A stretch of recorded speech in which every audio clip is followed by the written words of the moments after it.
¿Qué tal? Hemos mencionado ya anteriormente la importancia que tiene la aerodinámica utilizada en los prototipos automotrices, prototipos que más tarde se van a convertir en un automóvil útil. Poníamos, por ejemplo, un vehículo muy antiguo, un vehículo de finales del siglo XIX, principios del siglo XX, el cual nosotros podemos ver cómo su estructura, el envolvente, la carrocería, era prácticamente cuadrada. El aire que llegaba a fluir frente al automóvil chocaba totalmente con lo que venía siendo el parabrisas, y al tener esta estructura cuadrada, pues se convertía en un freno aerodinámico, es decir, el vehículo se hacía más lento. También la misma parte frontal del vehículo era totalmente vertical, lo cual hacía que al chocar a alta velocidad contra el viento se convirtiera, como lo hemos dicho, en mayor porcentaje de arrastre, en mayor freno aerodinámico. Fueron evolucionando los automóviles, y el otro ejemplo que tenemos aquí, vehículo que ustedes ya conocen, se les consideraba ya vehículos de la era moderna, es decir, vehículos ya de la época moderna, porque pues sí ya presentaban una aerodinámica, es decir, fueron de los primeros automóviles que se comenzaron a diseñar ya en lo que fueron túneles de viento. Podemos ver cómo desde la parte frontal, ¿sí? Podemos ver cómo desde la parte frontal el vehículo ya presenta un redondeo en sus formas, una especie de canalizaciones para dirigir el aire. El toldo de igual forma es más esférico.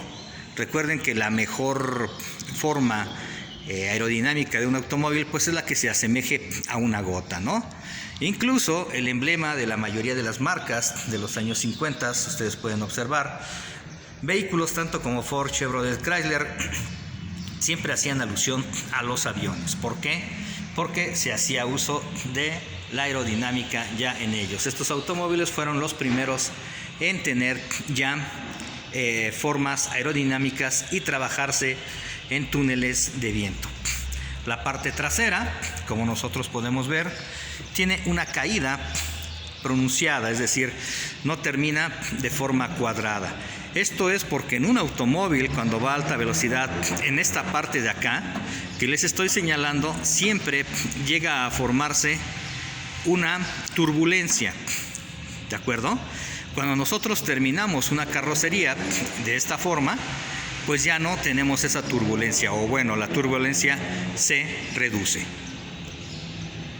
Y pues tenemos algo ya más actual, algo ya más moderno, en lo cual vamos a ver ya elementos aerodinámicos, los tres principales elementos aerodinámicos que se utilizan en un automóvil actual. En primera, vamos a ver la forma de la carrocería. Ya no tenemos una carrocería cuadrada, como vimos en un principio, sino que tenemos una carrocería baja, es decir, más pegada al piso y con formas finas, con formas bien definidas, con curvas, bastantes curvas. Esto me permite que cuando el aire choca con este vehículo,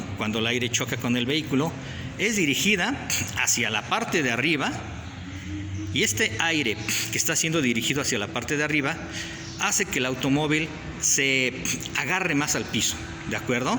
Es decir, el mismo aire a alta velocidad permite que el vehículo se agarre más al piso. Continuamos con un vidrio trasero o un medallón, como nosotros lo conocemos, que tiene prácticamente la misma caída que el automóvil que habíamos visto anteriormente, ¿de acuerdo? Tenemos la misma caída, y para reducir totalmente la turbulencia, contamos ahora con un alerón. Vamos a ir definiendo en otra clase cada uno de estos componentes. Pero aquí tenemos este alerón. Es bueno mencionar que el diseño de estos alerones, la posición y la inclinación deben de ser calculadas. No podemos poner un alerón en cualquier lugar o cualquier inclinación o con cualquier forma. Todo esto debe de estar bien desarrollado, bien calculado.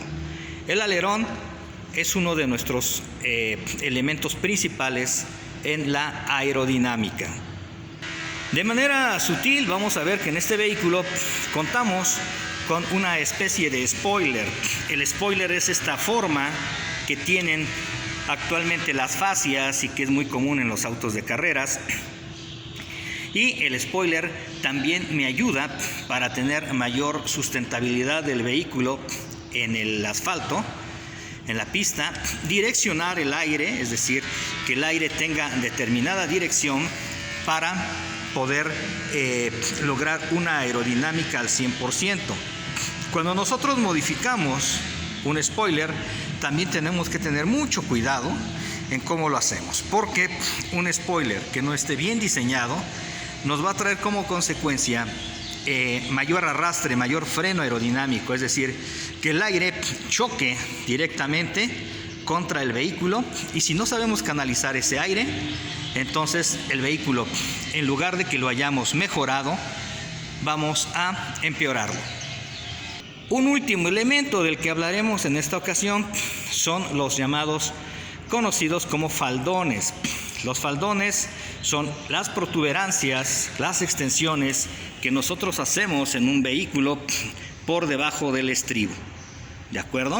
Aquí podemos ver esa especie de faldones. Estos faldones pues vienen instalados en este vehículo de serie, es decir, ya el vehículo desde su origen los trae, pero cuando nosotros modificamos los faldones, también tienen que ser mediante estudio, mediante cálculo.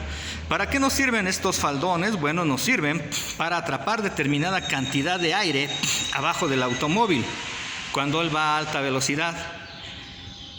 El atrapar el aire cuando el automóvil va a alta velocidad nos forma un vacío. ¿Qué sucede? Que si nosotros tenemos vacío en la parte de abajo de la carrocería y aire que va fluyendo en la parte alta, entonces vamos a tener un vehículo con un comportamiento de mucho agarre, es decir, un vehículo que se va sujetando muy bien a la pista o al pavimento. Recuerden que todos estos elementos aerodinámicos pues primero se prueban en prototipos, en túneles de viento, y más tarde se llevan a las carreras de automóviles. Cuando esto sale a la calle, forma parte ya de un desarrollo de mucho tiempo. Es muy importante que nosotros no los modifiquemos sin un conocimiento previo.